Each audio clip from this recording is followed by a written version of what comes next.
จังหวัดละปูนร่วมกับสถานีวิทยุกระจายเสียงแห่งประเทศไทยจังหวัดละปูน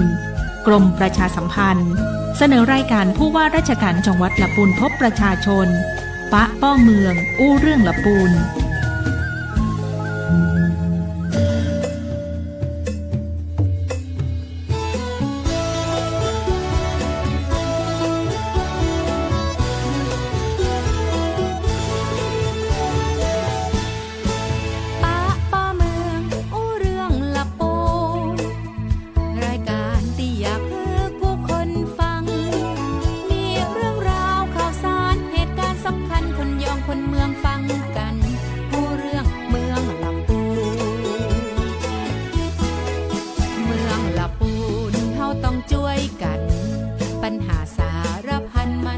หมดสิ้นไป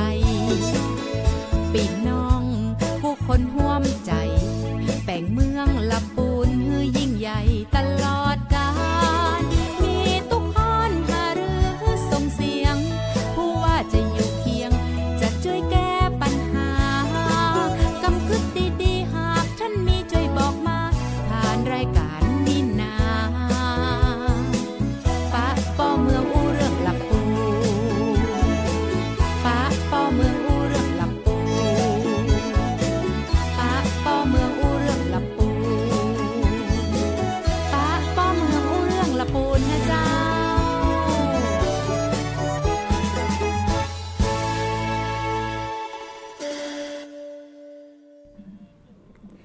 สวัสดีเจ้าป้าป้อเมืองอู้เรื่องละปูนนะเจ้าท่านผู้ชมท่านผู้ฟังทุกท่านเจ้ายินดีต้อนรับเข้าสู่รายการวิทยุผู้ว่าราชการจังหวัดละปูนพบประชาชนนะเจ้าวันนี้ปากันวันศุกร์ที่3กรกฎาคม2569เจ้าอยู่ในกันกับท่านผู้ว่าราชการจังหวัดละปูนนะเจ้าท่านผู้ว่าปิยพงษ์ชูวงศ์หรือว่าท่านผู้ว่าป้องของหมู่เฮานะเจ้าสวัสดีครับสวัสดีครับน้องหน่อยครับสวัสดีครับพี่น้องประชาชนชาวละปูนที่รักทุกคนครับเจ้าก็ดีเจน้องออยนันทพรฟั่นเครือนะเจ้าท่านว่าบอกตอนนี้แนะนำตัวตัวเองทำหน้าที่ดำเนินรายการในช่วงของรายการช่วงนี้นะเจ้าเนาะก็ติดตามได้ทั้งทางสื่อออนไลน์นะเจ้าสวทละปูน FM 95ฝากกดไลค์กดแชร์รายการในเจ้าวันนี้กันโตยนะเจ้าแล้วก็ช่องทางของวิทยุคลื่น FM 95แล้วก็รวมไปถึงช่องทางของสถานีวิทยุในพื้นที่ที่รับสัญญาณออกอากาศรายการกันโตยนะเจ้าทักทายอุจากันเป็นประจำทุกสัปดาห์อุ่นใจเวลาอันถึงวันศุกร์ปุ๊บเนี่ยได้ฟังเสียงท่านผู้ว่าคือหลายคนก็บอกว่าเนี่ยรอถ้าฟังท่านผู้ว่ามาเล่าข่าวให้ฟังนี่นะวันนี้เป็นศุกร์ต้นเดือนต้นเดือนวันนี้วันที่3กรกฎาคมแล้วนะครับก็เปิดแป๊บเดียวนะครับเปิดแป๊บเดียวก็กลางปีเรียบร้อยแล้วผ่านครึ่งนึงของปีแรกไปแล้วนะครับเรามาสู่ครึ่งหลังของปีนะครับเริ่มกันที่สภาพอากาศก่อนดีไหมครับในเดือนนี้นะครับเดือนกรกฎาคมเนี่ยทำพยากรณ์อากาศของเดือนนี้เอาเป็นภาพรวมของทั้งเดือนนะครับเจ้าท่านผู้ว่าบอกว่าในตั้งแต่ครึ่งแรกของเดือนก็ตั้งแต่วันนี้เป็นต้นไปนะครับไปจนถึงสักกลางเดือนเนี่ยจะมีการกระจายตัวของฝนลดน้อยลงคือคิดว่าจะเป็นสัก20ถึง 30% ของพื้นที่นะครับซึ่งจะมีลักษณะที่เราเรียกว่าฝนทิ้งช่วงนะครับก่อนที่จะไปตกอีกครั้งหนึ่งในช่วงของประมาณช่วงหลังของเดือนกรกฎาคมหรือช่วงปลายเดือนคิดง่ายๆเข้าพรรษาก็คือฝนตกอยู่ฤดูกาลที่พระพุทธเจ้าท่านได้บัญญัติพระวินัยให้พระสงฆ์เนี่ยจำพรรษาอยู่ที่วัดเพราะว่าเป็นฤดูฝนไงครับก็พอดีกันนะครับจะมีฝนอีกครั้งหนึ่งช่วงที่มีฤดูกาลของการเข้าพรรษาเข้าไปแล้วนะครับเพราะฉะนั้นช่วงนี้จะเป็นช่วงที่ฝนไม่มากนักก็สิ่งที่เราเป็นห่วงในเบื้องต้นก็ที่เราได้พูดคุยกับเกษตรกรถึงเรื่องการบริหารจัดการน้ำในการเกษตรนะครับว่าเมื่อฝนทิ้งช่วงเราจะต้องดูแลพืชผลทางการเกษตรอย่างไรนะครับก็เป็นเรื่องที่ได้คาดการไว้ล่วงหน้าก็เดี๋ยวดูว่าจะเป็นไปตามพยากรณ์นี้หรือไม่นะครับเจ้าเนาะก็ในส่วนของทางจังหวัดละปูนทราบว่าก็มีการติดตามข้อมูลสถานการณ์น้ำปริมาณน้ำที่อยู่ในเขื่อนในอ่างเก็บน้ำต่างๆเพื่อประเมินสถานการณ์ตอนนี้แล้วปริมาณน้ำในแหล่งกักเก็บน้ำทั้งหมดอยู่ในปริมาณที่เราเรียกว่าไม่น่าเป็นห่วงมีการกักเก็บน้ำเพื่อเตรียมความพร้อมสำหรับ ฝนทิ้งช่วงนะครับแล้วก็บริหารจัดการหากมีฤดูฝนที่มีฝนตกหนักมาถึงเนี่ยเราจะได้บริหารอย่างต่อเนื่องต่อไปนะครับแล้วก็เช่นเดียวกันเรื่องของสุขภาพสัปดาห์ที่แล้วท่านผู้ว่ากรุณาเล่าให้ฟังเรื่องการประชุมคณะกรรมการโรคติดต่อของจังหวัดละปูนซึ่งก็มีความห่วงใยในสถานการณ์โรคที่มีการแพร่ระบาดกันในระยะนี้เนาะเจ้าท่านว่าโรคหูดับใช่ไหมที่เตือนกันไข้หูดับที่มากับการรับประทานเนื้อหมูดิบเจ้าซึ่งผมพูดไปแล้วใช่ไหมว่ามันอยู่ในเนื้อหมูแต่เรานิยมทานทั้งเนื้อหมูดิบและเนื้อควายเนื้อวัวดิบด้วยใช่ไหมครับซึ่งจริงๆแล้วในทางวิทยาศาสตร์เนี่ยเชื้อมันไม่ได้อยู่ในเนื้อของวัวหรือว่าควายเพราะฉะนั้นบางคนก็ไม่เป็นไรเรากินเนื้อวัวเนื้อควายแต่เขียงที่ใช้ร่วมกันในการประกอบอาหารเนี่ยก็สามารถเป็นสิ่งที่แพร่เชื้อจากหมูดิบไปยังเนื้อดิบอื่นได้เพราะนั้นการไม่ทานของดิบปลอดภัยที่สุดนะครับแล้วก็รวมไปถึงโรคไข้หวัดใหญ่ไข้เลือดออกนะจ๊ะช่วงนี้เห็นมีรายงานเรื่องของสถานการณ์โควิด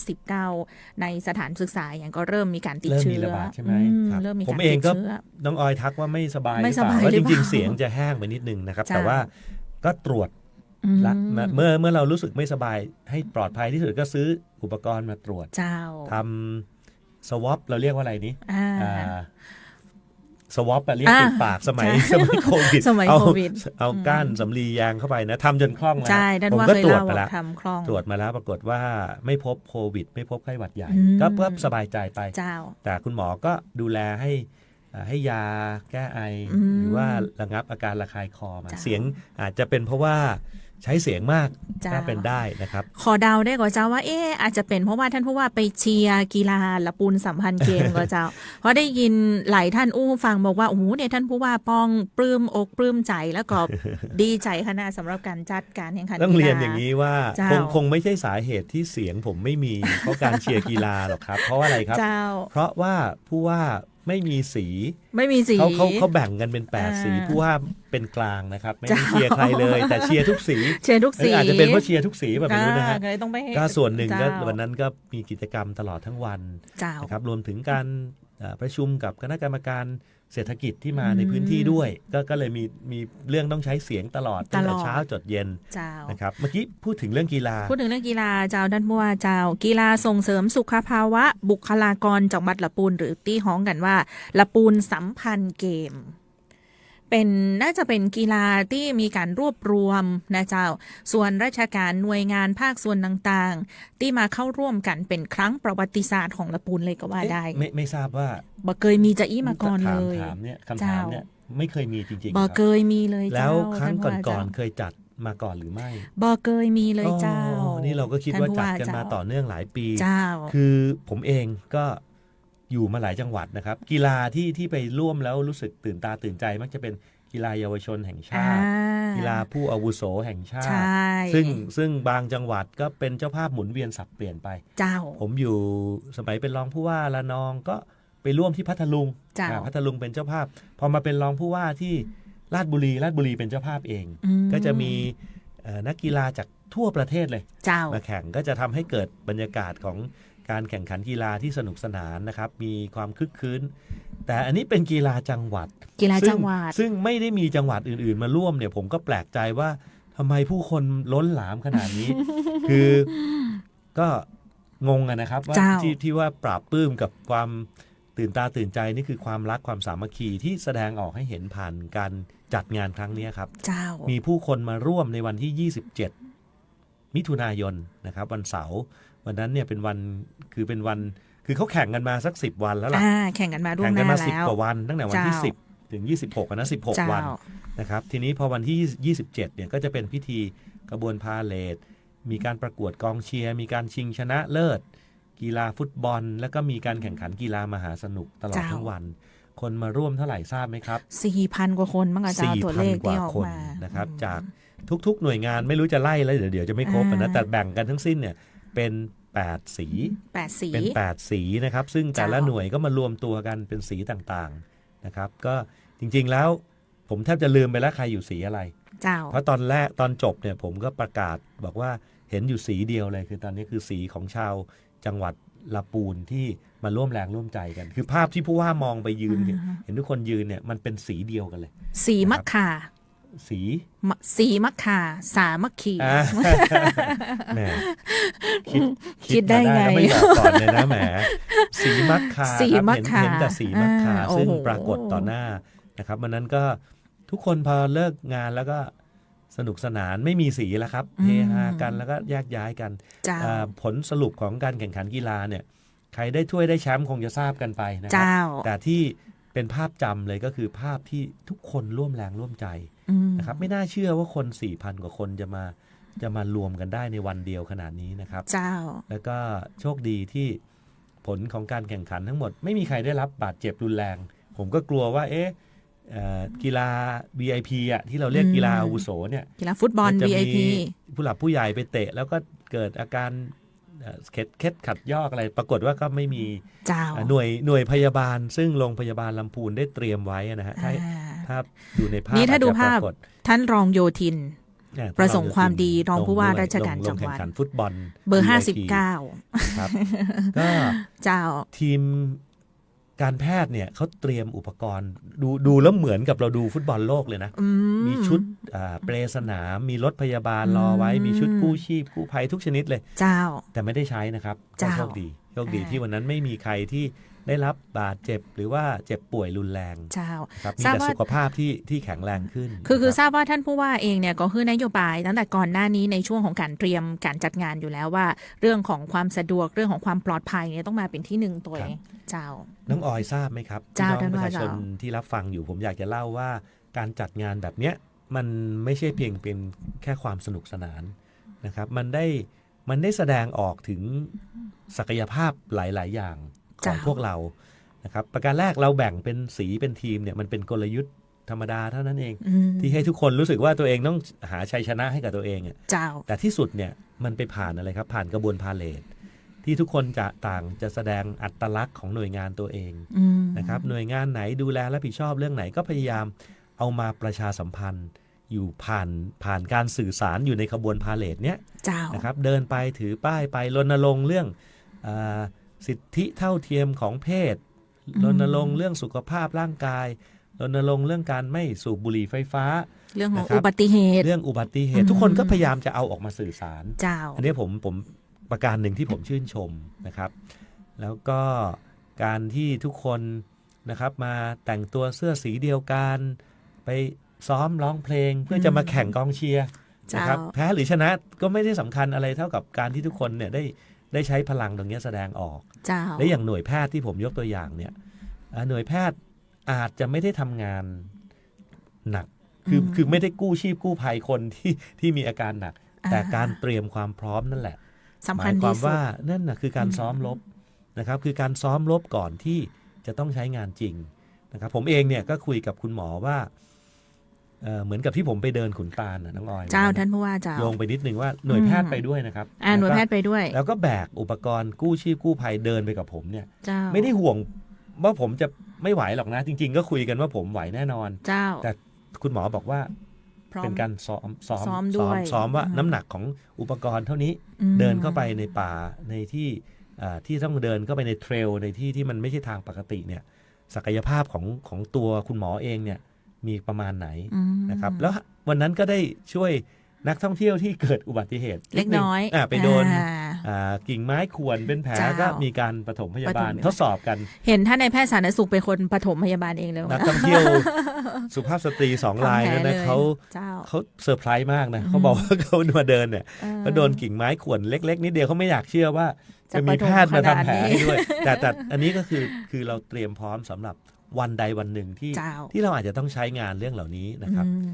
แล้วก็จะเห็นว่าผู้บริหารทุกระดับนะครับท่านศาลท่านผู้พิพากษาหัวหน้าศาลศาลจังหวัดศาลเยาวชนนะครับท่านอัยการนะครับทุกคนมามีส่วนร่วมหมดนะครับเด็กๆลูกเด็กเล็กแดงผมบอกเลยว่าแม้แต่คนที่เอาผ้าเย็นวิ่งมาส่งให้เนี่ยเขาก็คือกำลังสำคัญของงานนี้นะครับแล้วก็นี่เห็นไหมท่านนายกเรากาชาติกับท่านรองผู้ว่าแอโรบิกแดนเฉลยว่าไม่ได้ซ้อมนะครับถูกเรียกไปโดยไม่ได้ตั้งตัวแล้วก็เอาไปสนุกสนานกัน ผู้ช่วยแอปเปิล เอาละครับก็เป็นการ ทำเรื่องดีๆที่ อืม แสดงศักยภาพแล้วก็ผมก็บอกว่าพลังแบบเนี้ย เจ้า ถ้ารวมกันได้ เราจะใช้มันต่อไป อืม ในการพัฒนาจังหวัดลำพูนใน เจ้า ในบริบทอื่นๆไปด้วยนะครับ เจ้าน อกจากการกีฬา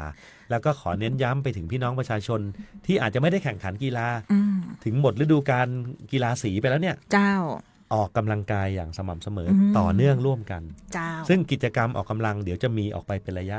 เจ้า นะครับทั้งปีจนถึงปลายปีเนี่ยเดี๋ยวจะมารายงานให้ทราบ อืม ในรายสัปดาห์ ได้ นะครับ ลย เช่นการเต้นแอโรบิก โอ้ยตอนนี้ ประ กำลังเป็น จำจั กระ ห แส วัดนะครับแล้วมี เจ้า การวันนี้ก็เคาะรายการวิ่งเทรลไป1รายการ อืม เดี๋ยววันที่กำหนดแล้วจะมาแจ้ง โอเค นะครับแต่บอกเลยที่ป่า ป่าสัก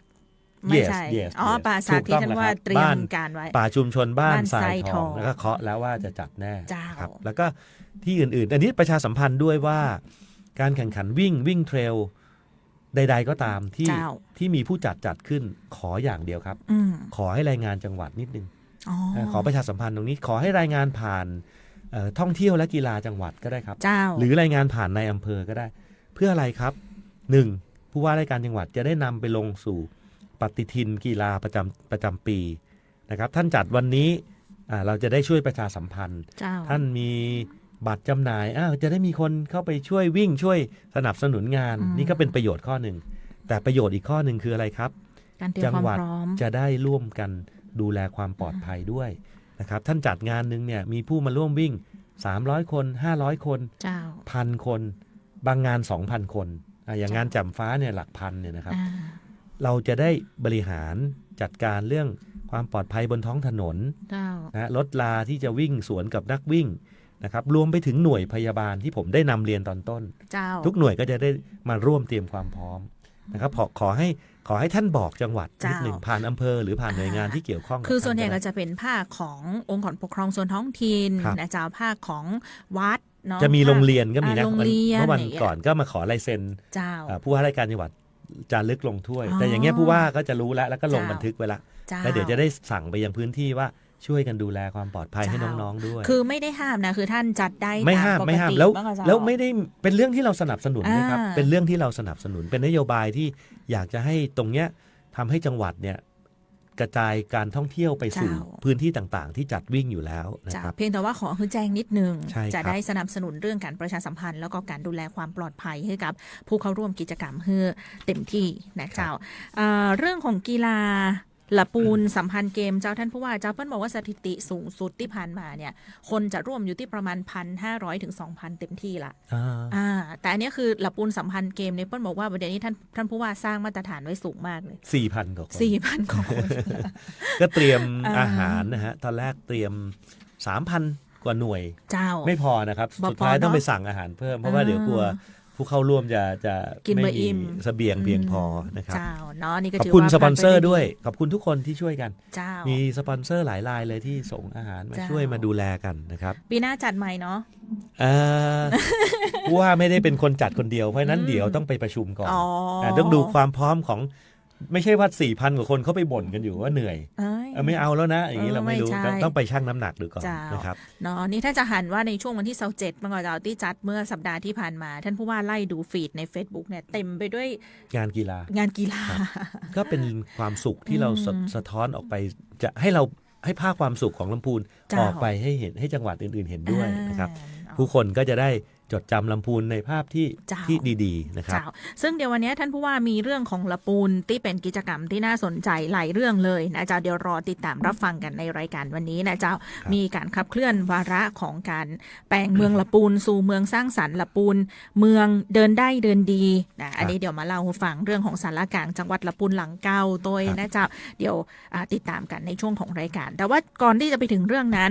ปีกไปที่กิจกรรมสภากาแฟสัปดาห์ที่ผ่านมาก่อนละกันนะเจ้าท่านผู้ว่าเจ้า สภากาแฟครั้ง เจ้า ล่าสุดเนี่ยมีฝ่ายหน่วยที่เป็นเจ้าภาพนะครับ เจ้า ก็คือทางตำรวจภูธรจังหวัดลำพูนนะครับ เจ้า ร่วมกับความมั่นคงก็คือกอรมน คือฝ่ายทหารที่เราเรียกร้องผู้ว่าฝ่ายทหารนะ เจ้า ครับ กองอำนวยการ รักษาความมั่นคงภายในนะครับ แล้วก็ทางกลาโหมก็มีท่านศัสดีจังหวัด เจ้า นะครับ3หน่วยเนี้ยเขาเป็นเจ้าภาพร่วม จัดสภากาแฟคือเชิญส่วนราชการไปรับประทานอาหารเช้านะครับ เจ้า พร้อมกับพบปะพูดคุยกัน ที่บริเวณลานด้านหน้าของที่ทำการตำรวจภูธรจังหวัดลำพูนนะครับอยู่ติดกับสวทนี่มัน นี่แหละที่เรานั่ง กัน บันทึกเทปอยู่นี่ก็เดินไปถึงนะครับทีนี้ในวันดังกล่าวมีกิจกรรมที่สำคัญอยู่ประการหนึ่งที่ผมอยากจะมานำเล่าให้พี่น้องประชาชนได้รับฟังก็คือวันนั้นเนี่ยได้มีกิจกรรมอะไรเขาเรียกว่าอะไรดีทำลายท่อไอเสียนะครับซึ่งได้จากการยึดมาจากมอเตอร์ไซค์นะครับที่แต่งเขาเรียกดัดแปลงสภาพแล้วผิดกฎหมายอ่ะดัดแปลงสภาพแล้วผิดกฎหมายคือทำให้ท่อเนี่ยมีเสียงดังขึ้นทางตำรวจก็กวดขันแล้วก็จับมาโดยตลอดนะครับจับพร้อมกับยึดของกลางไว้ด้วยเนี่ยไอ้เจ้าของกลางซึ่งก็คือท่อที่เรียงรายถ้าใครดูใน Facebook ก็จะเห็นนะครับจำนวนวันนั้น500กว่าท่อแต่ว่าเคยยึดมาแล้วเนี่ย 2,500 กว่าท่อรวมกันทำลายไปหลายรอบแล้ววันนั้นก็ทำลายให้พวกเราเห็นอีก1รอบนะครับว่ายึดมาแล้วไม่ได้เอาไปหมุนเวียนใช้ที่ไหนนะครับ ไม่ได้ไปส่งต่อร้านไหนทำลายให้เป็นเหล็กเลยแล้วก็ไปรีไซเคิลใช้ประโยชน์ต่อนะครับตรงนี้มันคืออะไรครับมันคือสิ่งที่ตำรวจเนี่ยให้ความสำคัญต่อการเคารพกฎหมายในเรื่องมลภาวะทางเสียงด้วยนะครับคือการดัดแปลงท่อไอเสียเนี่ยผิดกฎหมายหลายพระราชบัญญัติเลยพระราชบัญญัติการเรื่องการจราจรเรื่องเดือดร้อนรำคาญนะครับเรื่องมาตรฐานของทางอุตสาหกรรมก็ผิดนะครับคือไปดัดแปลงสิ่งที่เป็นวัสดุทางอุตสาหกรรมเนี่ยก็ผิดหลายฉบับนะครับแต่ประเด็นสำคัญที่เราอยากรณรงค์ก็คือลำพูนเป็นเมืองแห่งความสงบเงียบนะครับแล้วก็การใช้ท่อไอเสียที่มีเสียงดังรบกวนเนี่ยก็จะพูดง่ายๆทำให้เมืองของเราเนี่ยอาจจะทำสูญเสียอัตลักษณ์บางประการไปแต่จริงๆแล้วเนี่ยอันนี้ขอให้คะแนน10 เต็ม 10นะจังหวัดลำพูนผมอยู่กับทุกวันเนี่ยแทบจะไม่ได้ยินเสียงแทบจะไม่ได้ยินจริงๆนะครับคือไม่ได้ยินให้ได้ยินอยู่แล้วล่ะแต่ว่าก็เบื้องหลังส่วนหนึ่งละที่ทำให้การดัดแปลงไม่มีเลยเนี่ยหรือน้อยมากๆเนี่ยก็เพราะว่าตำรวจกวดขันด้วยแล้วก็ฝากไปยังผู้ประกอบการที่อยู่ร้านมอเตอร์ไซค์ทั้งหลายที่ดูแลเรื่องมอเตอร์ไซค์ประดับยนต์นะฮะว่าท่านกรุณาอย่าดัดแปลงสิ่งที่ผิดกฎหมายให้กับยานพาหนะมอเตอร์ไซค์หรือรถยนต์ก็ดีนะครับก็คือช่วยรักษาความสงบเงียบแบบนี้แล้วก็เป็นการเคารพกฎหมายเคารพกฎจราจรด้วยนะครับ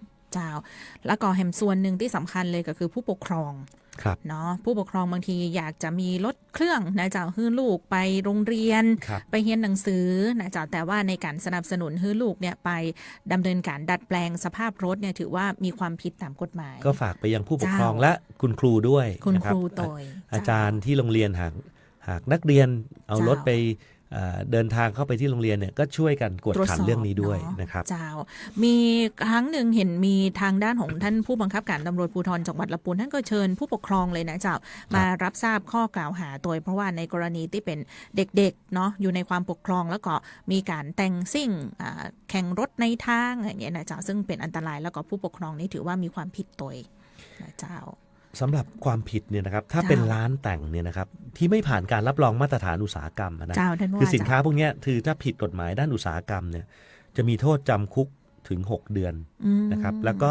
ปรับสูงสุดถึง 500,000 บาทนะครับหรือทั้งจำทั้งปรับนะครับ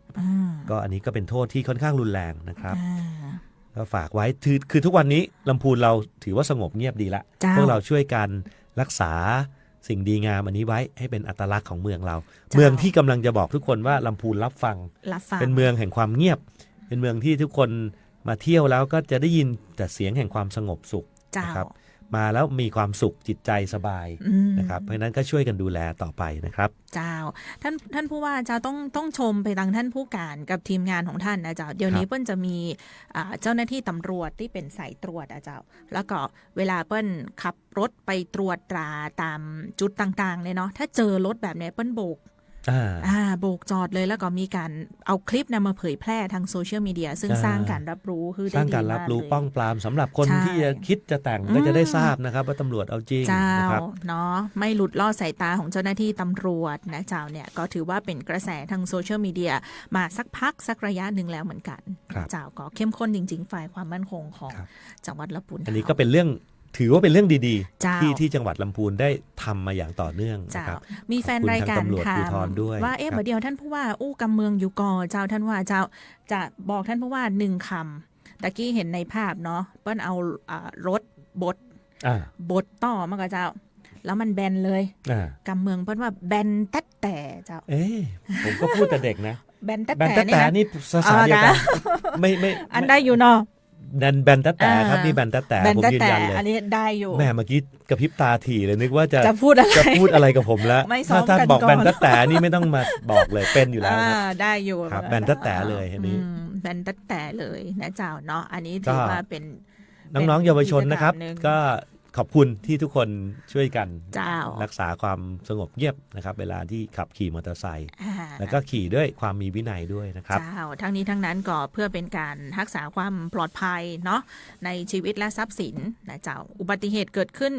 ได้ทุกเวลาเลยนะเจ้าซึ่งเรื่องของอุบัติเหตุนี่ก็เป็นวาระสำคัญของต่างจังหวัดที่ท่านผู้ว่าก็ อ่า ลงนามในวาระไปว่าต้อง เป็ ขั น บเคลื่อน ความปลอดภัยบนท้องถนน อืม เป็น1 ใน 9 วาระ วาระ สำ สำ คัญ คัญที่จังหวัดขับเคลื่อนอยู่นะครับ เจ้าเนาะเรื่องของความปลอดภัยทางถนนนี่ลวดไปเห็นวันก่อนท่านผู้ว่าเองก็ลงพื้นที่ไปติดตามเรื่องของโครงการแปลงทางข้ามทางรถไฟนะเจ้าจริง ๆ เรื่องของทางรถไฟเนี่ยท่านผู้ว่าเล่าให้ฟังไปตั้งแต่สัปดาห์ก่อน กรณีที่เกิดอุโมงค์รถไฟขุนตาลดินสไลด์ลงมาเมื่อวันเจ้าว่าจะต้องมีการกวดขันในส่วนของทางข้ามทางรถไฟที่อยู่ในพื้นที่นะเจ้าซึ่งมีเป็น100 จุดเมื่อวันเจ้า ใช่ครับ ในพื้นที่ละปูนเฮาเนาะอันนี้ก็เป็นทำจุดหนึ่ง ในบรรดาทางข้ามทางรถไฟซึ่งมีอยู่มากมายเนี่ยวันนั้น เจ้า ในการประชุมเนี่ยไม่ได้เอารายละเอียดมาบอกนะว่า เจ้า กี่จุด เจ้า จุดเนี่ยก็ได้มอบหมายให้ท้องถิ่นที่ดูแลเนี่ยเข้าไปกวดขันละ อืม และเข้าไปดูเรื่องความปลอดภัยต่างๆ แต่ในบรรดาทั้งหมดมีอยู่จุดหนึ่งครับซึ่งถือเป็นจุดใหญ่มากๆนะครับ อืม คือที่บริเวณเหมืองง่าท่าจักร เจ้า แยกเขาเรียกถนนที่จุดตัดทางรถไฟอะนะครับที่ไม่รู้จะเรียกว่ากี่แยกดีตรงนั้น น้องออยช่วยบอกทีเถอะว่า เอา กี่แยก ง่ายๆตัดที่แยกสยามป้านห้องอะไรอย่างก็นิยมพาณิชย์ที่ใกล้กับสำนักงานสาธารณสุขจังหวัดตัดแยกเหมืองง่านะเจ้าตรงนั้นเนาะตรงนั้นก็จะหารว่ามีทั้งเส้นทางเลียบทางรถไฟเป็นคู่ขนาน ครั นะ บ เจ้าแล้วก็ทางรถไฟอยู่ตรงกลาง ครับ มันก็เจ้าแล้วก็มีทางเลี่ยงเมืองที่ตัดข้าม ครับ เข้าไปทางซื้อไปทางโรงพยาบาล เอาเป็นว่า แหม คิดว่าพูดกันอยู่อย่างเงี้ย ต่อให้ไม่เห็นภาพทุก ก็ คน นึก รู้กัน ออกเออ ทุกคนรู้กันว่าแยกไหน เจ้า แล้วเมื่อต้องขับขี่ยานพาหนะผ่านแยกดังกล่าวเนี่ย ผมเชื่อว่าทุกคนเนี่ย ก็จะต้องระมัดระวังแหละนี่เป็นธรรมชาติว่าตรงเนี้ยจะเกิดอะไรขึ้นไหมก็เพิ่มความระมัดระ ไป วัง ถูกไหมเลี้ยวถูกไหม ซึ่ง ไปยังไง ซึ่ง เจ้า ความระมัดระวังดังกล่าวเนี่ยผมถือว่าดีนะ เจ้า แต่ว่าไม่เพียงพอไง อืม ระบบกายภาพที่ทางเราต้องดูแลพี่น้องประชาชนเนี่ย เจ้า ก็ต้องรัดกลุ่มด้วย อืม นะครับผมจะอย่างนี้ครับน้องออน คือตรงเนี้ยเนื่องจากมันเป็นจุดใหญ่ เจ้า แล้วก็จากสถิตินะครับที่มีการใช้ระบบ AI ก็ไม่ใช่ AI มันมีบันทึกอยู่ในแอปพลิเคชัน มันมีกล้องวงจรปิด ที่เขาไปบันทึกไว้ อืม ระดับประเทศอะแล้วดูว่าจังหวัด อ๋อ ลำพูนมีแยกไหนบ้างเนี่ยแยกไหนเกิดอุบัติเหตุมากครั้งที่สุดแยกนี้แหละครับ อืม เขาจะมีสถิติบอกมาว่าตรงเนี้ยสูงที่สุดนะค อาจ รับ จะไม่ได้อุบัติเหตุร้ายแรงแต่ว่าอาจจะแบบ มีบ่อยๆ มีเกิดขึ้นบ่อย ๆ เบาบ้างแรงบ้าง เบา แต่ บ้าง ว่า แรงบ้าง เนื่องจากมันไม่ได้แรงทุกครั้งเนี่ย เจ้า ก็เลยไม่ได้เป็นข่าวทุกวัน อืม แต่ว่ามันมีข่าวประจำวันเนี่ยโดยที่เราไม่รับทราบเนี่ยอีกมากมาย เจ้า เฉียวชนกันเนี่ยเป็นเรื่องที่เกิดขึ้นบ่อยมาก นะอันนี้แยกนี้ในภาพท่านผู้ชมทาง Facebook ไลฟ์จะหันภาพอยู่ตอนนี้นะ มัน เจ้า มันมากกว่า5แยก มันตัดไป ตัดมา ทีนี้เนี่ยโครงการเนี่ยนะครับผมพูดให้ทุกท่านได้รับทราบข้อมูลร่วมกันว่า เจ้า ทางแขวงทางหลวงเนี่ยคือเนื่องจากโครงการนี้มันถูกผ่านกระบวนการศึกษาความเป็นไปได้ ผ่านกระบวนการของงบประมาณเรียบร้อยหมดแล้วนะครับ เจ้าท่านว่า ไม่ใช่เป็นผลงานของผมแต่ประการใดว่าลงไปแล้วมีงบเข้ามาไม่ใช่นะครับ เป็นโครงการที่ถูกจัดวางการของงบประมาณในปี 2571 ไว้เรียบร้อยแล้ว มีมูลค่าการก่อสร้างพอสมควร เจ้า น่าจะถึง400 ล้านบาท โอ้ ด้วย โห ซ้ำเป็น เจ้า เป็นโครงการใหญ่เลยครับ มีถนนยกระดับ ซึ่งอันนี้เป็นงบที่ทางกรมทางหลวงเขาดำเนินการนะ เจ้า ไม่ได้เป็นงบที่ผ่านจังหวัดโดยตรงนะครับ แต่ผมลงไปเพราะอะไรครับ ก็ผมเห็นว่ากว่างบจะมาปี 71 ถ้าสร้างปี 71 อาจจะได้ใช้จริง ปีไหน 73 74 73แล้วแต่เวลาที่แต่ถึงวันนั้นเราก็คงจะต้องรักษากำหนดการสร้างให้อยู่ภายในสัญญา อันนั้นอีกเรื่องหนึ่งแต่เอาวันนี้จนถึง71ก็แล้วกันนี่ปี69ใช่ไหมครับ70ทั้งปีหรือ71เนี่ยก็ยังไม่ได้ใช้ตอนไหนก็เอาว่า2ปีเนี่ยจะเกิดอะไรขึ้นอีกผมเป็นห่วงนี่สาเหตุหลักที่ลงไป1เราทราบแล้วว่าเดี๋ยวมีงบไม่ต้องไปดิ้นรนเพื่อจะให้ได้มาซึ่งงบละนะครับงบถูกวางไว้เรียงไว้เรียบร้อยละแต่ระหว่างนี้ผมนะครับในฐานะผู้ว่าราชการจังหวัดเนี่ยก็ลงไปคุยกับท้องถิ่นนะครับซึ่งวันนั้นก็มีนายกองค์การบริหารส่วนตำบลเหมืองง่านะครับแล้วก็มีใครบ้างแขวงทางหลวงชนบทนะครับป้องกันและบรรเทาสาธารณภัยโยธาธิการและผังเมืองนะครับแล้วก็มีการรถไฟนะครับป้องกันบรรเทาสาธารณภัยแล้วก็พี่น้องประชาชนกลุ่มที่ให้ความสนใจสื่อมวลชนนะครับแล้วก็ท่านอื่นๆอีกหลายท่านผมนามไม่หมดขออภัยไว้เบื้องต้นด้วยตำรวจก็มาด้วยนะครับก็เพื่อที่จะไปดูว่าตรงนั้นเนี่ยมีปัญหาอะไรในทางปฏิบัติในแต่ละวันบ้างตอนนี้อาจจะไม่ได้มีคำตอบที่ผมจะมานั่งเล่านะแต่ผมเอาไปใส่ในวาระการติดตามความปลอดภัยบนท้องถนนซึ่งประชุมทุกเดือนเนี่ยเป็นวาระติดตามเลยว่ามียอดสถิติเกิดอุบัติเหตุอีกไหมเกิดเท่าไหร่และผลของอุบัติเหตุเกิดจากความบกพร่องอะไรในทางกายภาพที่เราแก้ไขได้โดยด่วนนะครับเช่นถ้าเป็นกลางคืนเนี่ยมันจะต้องเพิ่มสัญญาณไฟประการใดนะครับทางที่มันจะต้องหยุดเนี่ยมันมีป้ายบอกชัดหรือยังนะครับหรือบนพื้นถนนเองเนี่ยบางครั้งเนี่ยบนจุดที่จะต้องหยุดมันมีลักษณะทางกายภาพเตือนไหมบางที่มันจะมีเนินสะดุดบางที่มีลูกระนาดเล็กๆเพื่อจะให้ชะลออย่างนี้จะถ้าเราเพิ่มเติมได้หรือไม่2ปีเนี่ยผมไม่ได้สั่งการในทันทีแต่ขอให้ไปประเมินนะครับซึ่งวันนั้นเนี่ยที่ประชุมเห็นด้วยกับมตินี้ว่าต้องดูแลใกล้ชิดในอีก2ปีนี้ก่อนที่การก่อสร้างขนาดใหญ่ซึ่งผมเรียนให้ทราบไปแล้วเนี่ยจะมาถึงเนี่ยเราก็จะให้พี่น้องประชาชนอยู่อย่างปลอดภัยที่สุดการก่อสร้างที่ท่านผู้ว่าอู้ถึงนี้หมายถึงว่าเปิ้ลจะมีทางข้ามเลยทางยกระดับเพื่อข้ามทางรถไฟไปเลยต้องเอาแผนที่มาพูดมันข้ามเลยครับข้ามเลยทีนี้พอข้ามเสร็จปุ๊บมันจะมีรายละเอียดเยอะมากรถที่เคยจะต้องเลี้ยวขวาอาจจะต้องลอดใต้สะพานยูเทิร์นแทนมันจะต้องมีแยกเพิ่มขึ้นมีกระบวนการที่บริหารจัดการเพิ่มเติมพอสมควรมันเป็นงานวิศวกรรมทางการจราจรที่ใหญ่พอสมควรแต่มันคุ้มค่านะครับสำหรับแยกที่มีความเสี่ยงสูงขนาดนี้ต้องใช้ระบบวิศวกรรมที่รอบคอบรัดกุมนะครับแล้วอาจจะรวมไปถึงความไม่สะดวกบางประการที่มีเกิดขึ้นสำหรับบางคนเช่นคนเคยข้ามตรงนี้อาจจะต้องไปยูเทิร์นไกลหน่อยอะไรเงี้ยมันเรื่องปกติครับแล้วก็ขอให้ทุกคนเนี่ยช่วยกันดูแลให้ระเบียบข้อนี้มันผ่านพ้นไปได้นะครับแต่ว่าเดี๋ยวก่อนที่จะไปถึงปี 2571 ที่จะมีการก่อสร้างโครงการนี้ก็คงจะมีขั้นตอนของการที่จะรับฟังแน่นอนจะต้องมีการลงพื้นที่นะครับไปรับฟังความคิดเห็นนะครับไปดูแลว่าสิ่งที่ทางวิศวกรออกแบบเนี่ยมีข้อที่จะต้องเปลี่ยนแปลงอะไรเพิ่มเติมหรือไม่พี่น้องชาวบ้านที่ปกติใจรถใจถนนเส้นทางเนี้ยมีผลยังไงกับท่านพ้องท่านเห็นควรว่าควรจะปรับยังไงอันนี้เพิ่งจะมีขั้นตอนของการรับฟังแต่เท่าที่เห็นเนี่ย 8-90% ของจำนวนรถปลอดภัยขึ้นแน่นอน8-90% คือแทนที่จะต้องมารอให้คนอื่นหยุดชะลอให้ตัวเองเนี่ยคนที่ยกระดับไปเนี่ยซึ่งมีจำนวนเป็นหมื่นคันเนี่ยนะครับวันหนึ่งวันนั้นเขาระบุเป็นเท่าไหร่ผมจำยอดไม่ได้นะหลายพันคันก็ไม่ต้องเสี่ยงกับอุบัติเหตุละไม่มีรถตัดหน้าละยกเพราะนี่มันใจเชื่อมมาตั้งแต่ถนนสายหลักที่แยกเหมืองง่านะจ๊ะถ้าเอาเข้าเป็นทางหลวง1136ตั้งแต่ฟิโตเลนะเจ้าเลี้ยวเข้ามาในแยกเหมืองง่าปุ๊บเนี่ยมันก็จะมีทางยกระดับเพื่อ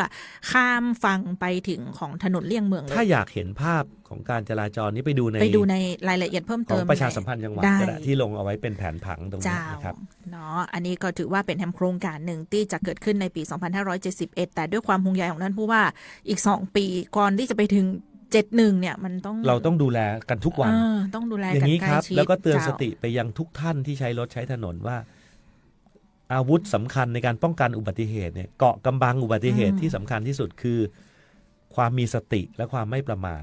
เจ้า อันนี้ต้องเชื่อมั่นในตัวเองก่อนว่า ไม่ว่ากายภาพเขาจะจัดทำไว้ดีแค่ไหนเนี่ย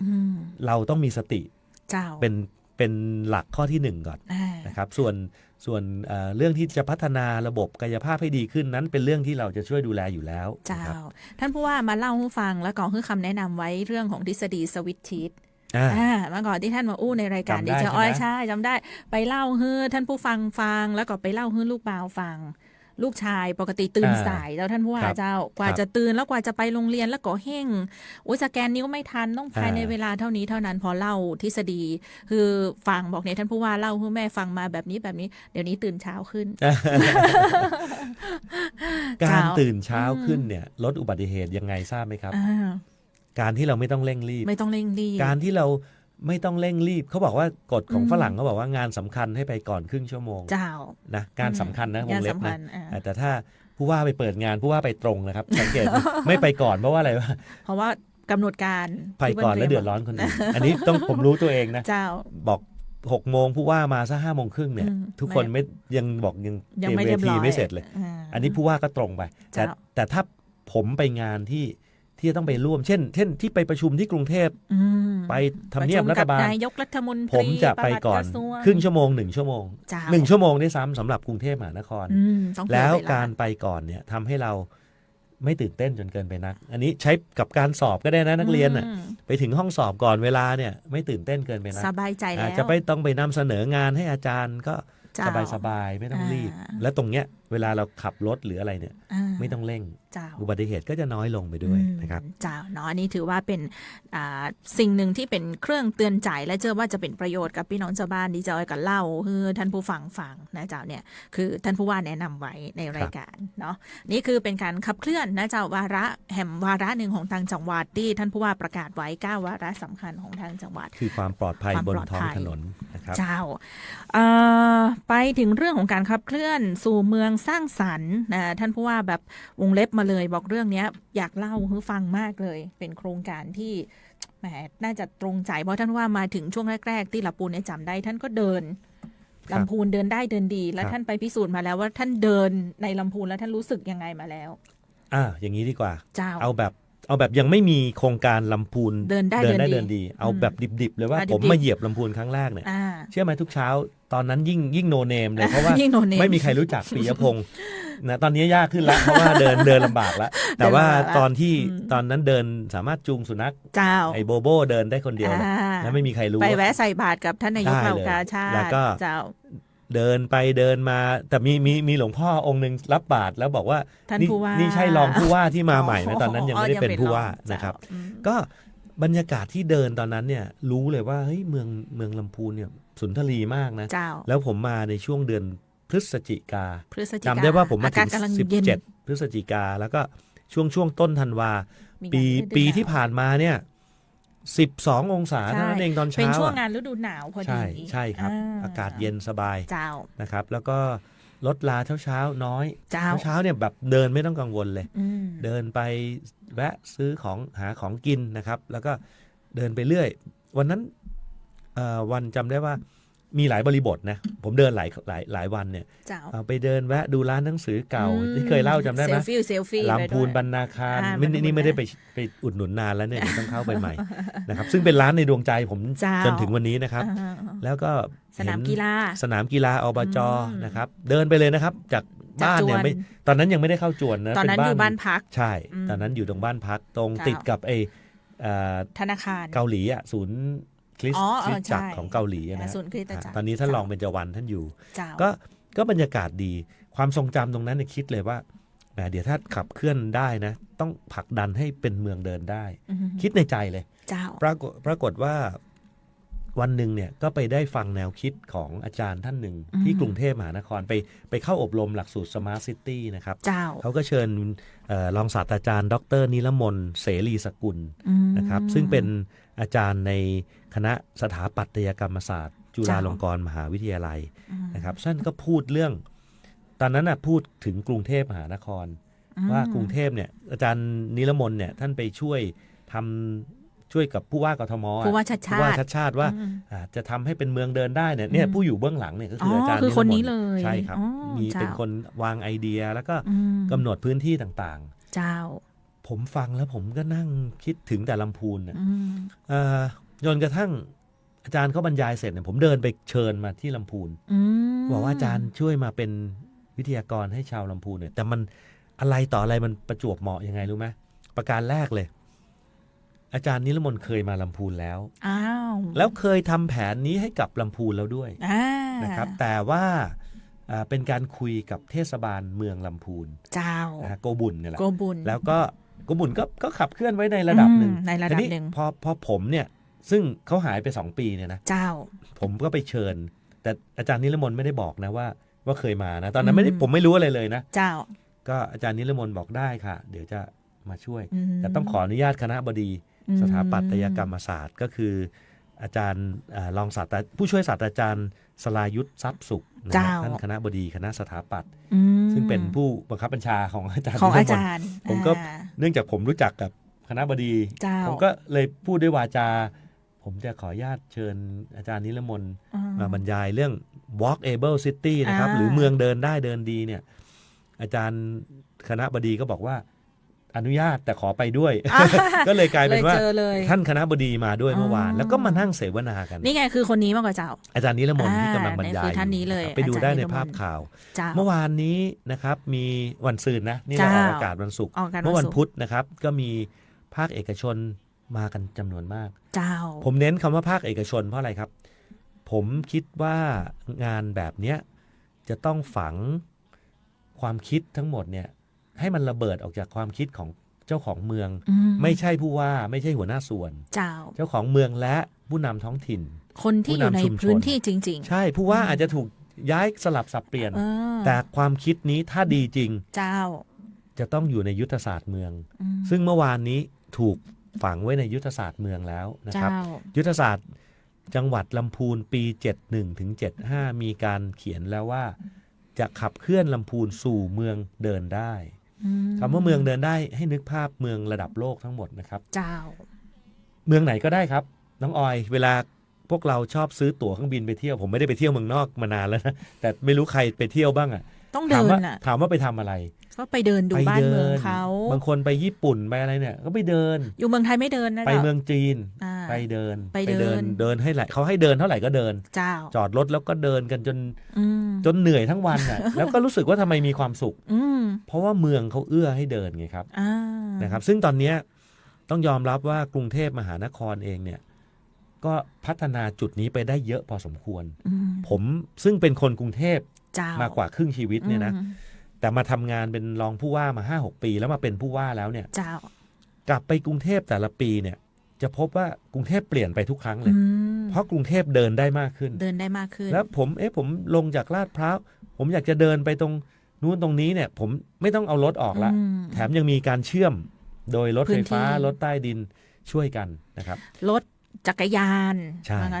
ทีนี้เมืองลำพูนของเราบ้างผมก็มามองว่าถ้าลำพูนเดินได้อย่างนั้นนะอะไรจะเกิดขึ้นบ้างนะครับเขาบอกว่าการที่เมืองเดินได้เนี่ยสิ่งแรกที่จะได้รับคือความสุขของคนในเมืองความสุขไม่ใช่นักท่องเที่ยวนะครับความสุขของพวกเราเองที่เราจะไปซื้อของในจับจ่ายใช้สอยเนี่ยจำเป็นไหมครับที่เราจะต้องจอดรถหน้าร้านก๋วยเตี๋ยวแล้วก็ซื้อเลยไม่จำเป็นเราอาจจะจอดรถในจุดที่เหมาะสมแล้วเดินสักนิดนึง100 เมตร200 เมตรดีไหมครับดีรถก็จะไม่แออัดนะครับไม่เกิดอุบัติเหตุอันนี้มันเป็นเรื่องที่ผมทำคนเดียวไม่ได้ผมจะคิดฝันยังไงก็ไม่ได้แต่ต้องให้เจ้าของเมืองเนี่ยบอกว่าช่วยกันร้านค้าร้านรวงขายดีขึ้นไหมถ้านึกภาพว่าใครก็มาเดินมาซื้อได้ไม่ต้องเอารถมาจอดคือถ้าขับรถปุ๊บมันก็ผ่านไปฟิวสมมุติน้องออยจอดรถซื้อก๋วยเตี๋ยว1 ถุงเนี่ยแล้วถ้าคนจะซื้อก๋วยเตี๋ยว10 ถุงมีรถ10 คันเนี่ยกว่าจะขายก๋วยเตี๋ยวได้10 ถุงเนี่ยแต่ถ้าทุกคนเนี่ยจอดรถแล้วสามารถเดินเล่นเดินซื้อก๋วยเตี๋ยวก็ได้แล้วซื้อขนมร้านข้างๆคนจะกวักไขว่เต็มไปหมดเลย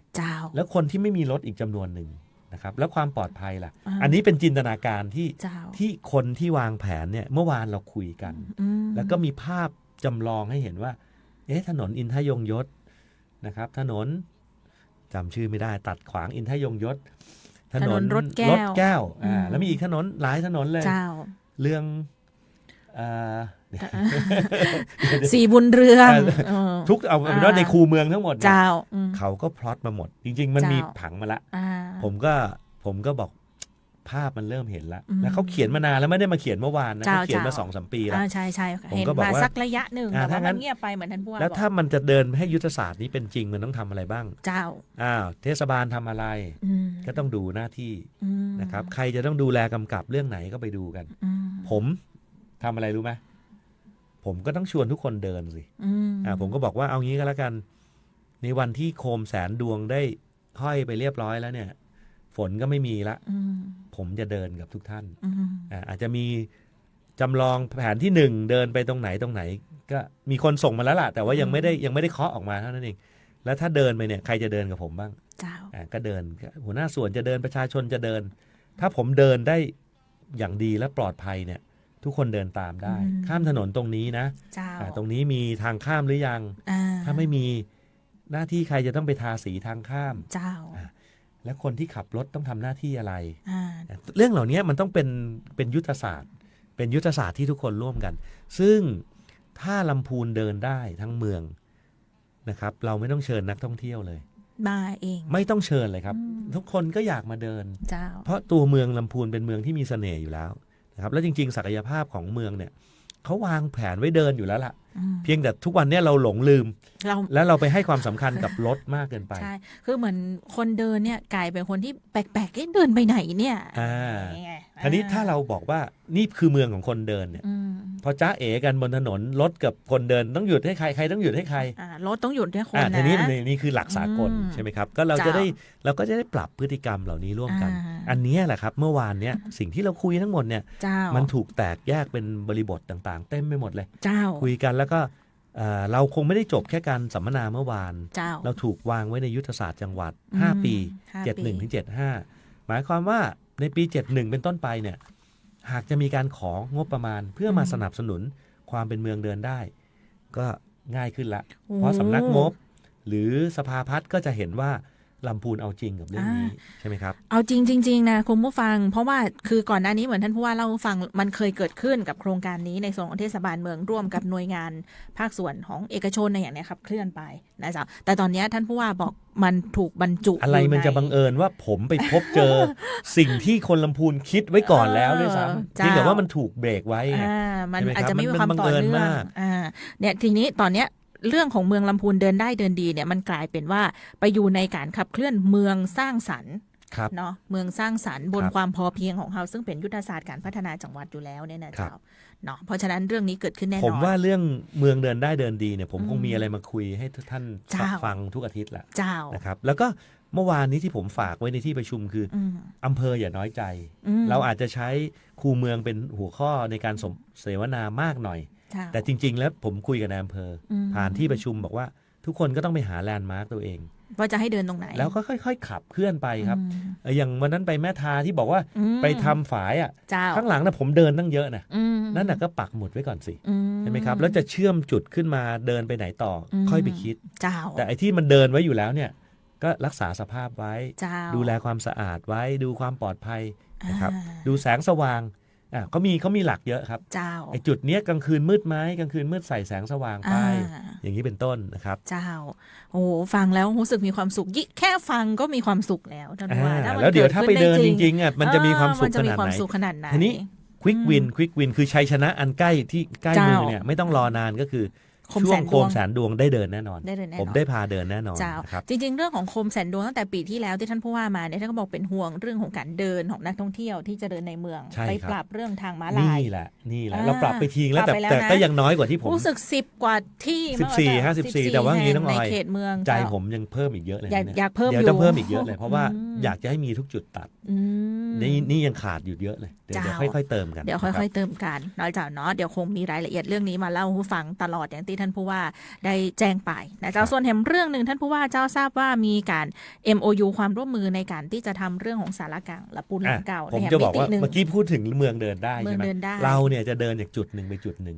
สมมุติว่าเราเดินจากวัดพระธาตุธาริพุนชัยไปวัด มหาวัน เดินมาออกหลังวัด สมมุติหน้าวัดคือแม่น้ำกวง เจ้า แม่น้ำกวงตอนนี้โครงการ60 ล้านที่ชะลอเพราะแบบไปแก้ไขเนี่ย เจ้าเรียบร้อยแล้ว เร่งแล้วยังไม่เรียบร้อย อ๋อ คือแบบตอนนี้ผมเร่งแล้วเร่งรัดที่จะให้ เจ้าก ลับมาดำเนินการต่ออ ม เพราะฉะนั้นเราจะได้เห็นผลสำเร็จของโครงการนี้ อืม เราเดินจาก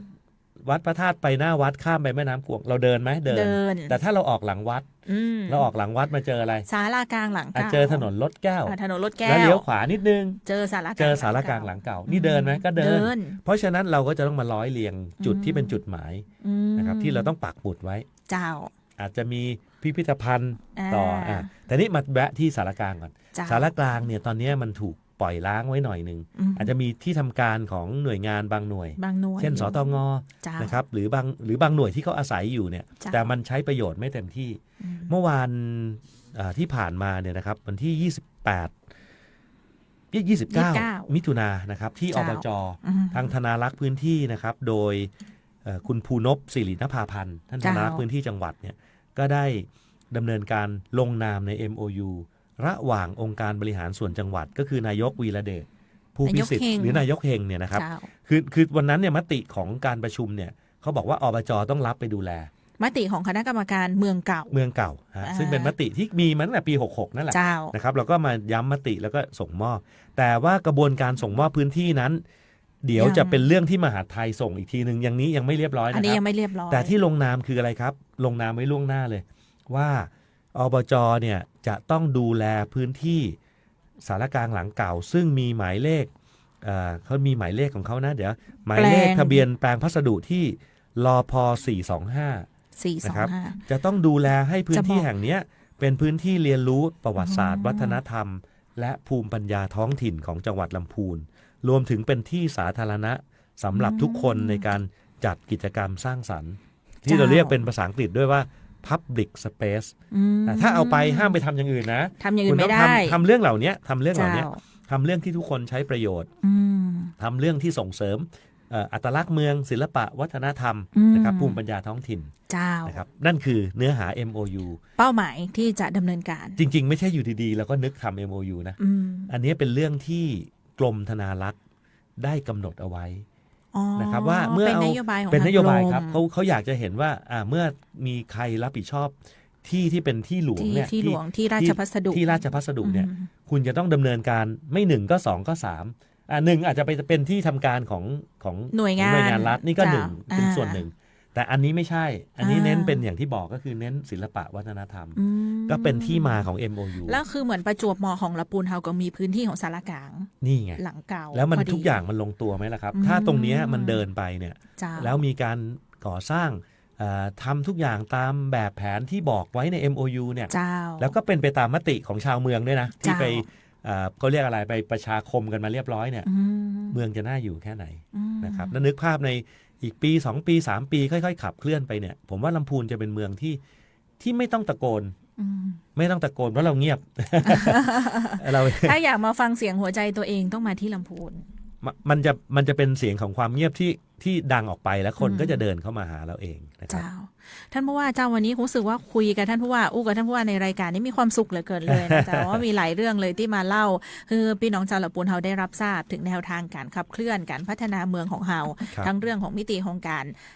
แก้ไขปัญหาเนาะเรื่องของการพัฒนาแล้วก็การที่จะทำให้ละปูนเป็นเมืองที่มีความสุขอย่างยั่งยืน ครับ ต่อไปตัวนะเจ้าคงจะได้ติดตามรายละเอียดแบบ นี่มี นี้ เรื่องที่จะคุยอีก 2-3 เรื่องที่ต้องติด เว อีก ลา แล้ว เสี่ ใช่ ย ไห ง มครับ แล้วเจ้า จะบอกว่างี้น้องออยพูดให้ เจ้า